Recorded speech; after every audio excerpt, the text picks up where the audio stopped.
নিখোঁজের ৫ দিন পর ফিরে এসেছেন বৈষম্য বিরোধী ছাত্র আন্দোলনের সহ সমন্বয়ক খালিদ হাসান। মঙ্গলবার মধ্যরাতে তাকে ঢাকা মেডিকেল কলেজে ভর্তি করা হয়। হল প্রভোস্ট ও সহপাঠীরা জানিয়েছেন, খালেদ শারীরিকভাবে দুর্বল এবং মানসিকভাবে বিপর্যস্ত। কারোর সাথেই নিজের অন্তর্ধান নিয়ে কথা বলার মতো অবস্থায় নেই সে। পুলিশ জানিয়েছে, ঘটনা তদন্তে কাজ চলছে।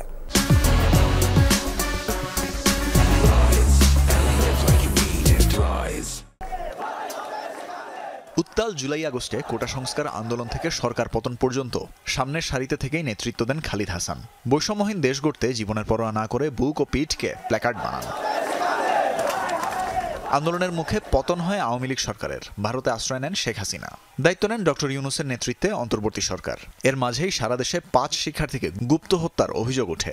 সবশেষ ঢাকা বিশ্ববিদ্যালয়ের আরবি বিভাগের শিক্ষার্থী খালিদ হাসানের সন্ধান যখন মিলছিল না, তখন নতুন করে দেখা দেয় উদ্বেগ, উৎকণ্ঠা। এর মাঝেই মঙ্গলবার দিবাগত রাতে সার্জেন্ট জহুরুল হক হলে ফিরেন খালিদ।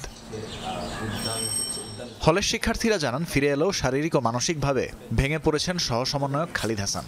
কথা বলার মতো অবস্থাতে নেই সে।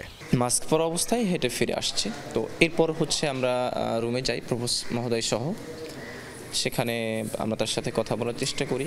তাকে মেন্টালি খুব একটা স্টেবল দেখা যাচ্ছিল না, কথা কম বলছিল অনেক।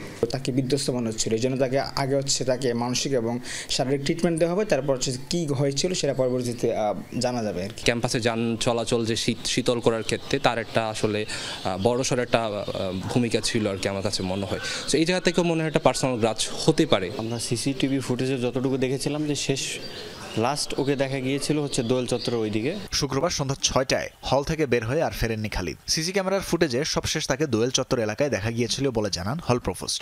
বলেন, প্রত্যাবর্তনের পর খালিদ উচ্চ রক্তচাপে ভুগছিলেন, তাই তাকে ঢাকা মেডিকেলে ভর্তি করা হয়েছে। 6:03-4 দিকেও এখান থেকে বের হয়ে যায়। আমাদের একজন দারোয়ান এসে বলল যে স্যার উনি ফিরে এসেছেন।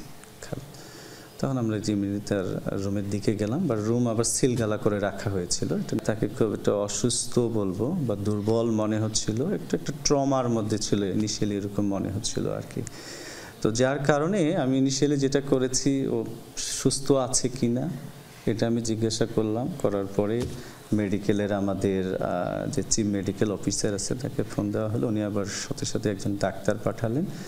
ডাক্তার তার চেক আপ করার পরে বলল যে তার যে ব্লাড প্রেশার একটু হাই ছিল। নিখোঁজের ঘটনা তদন্তে কাজ চলমান বলে জানিয়েছে পুলিশ।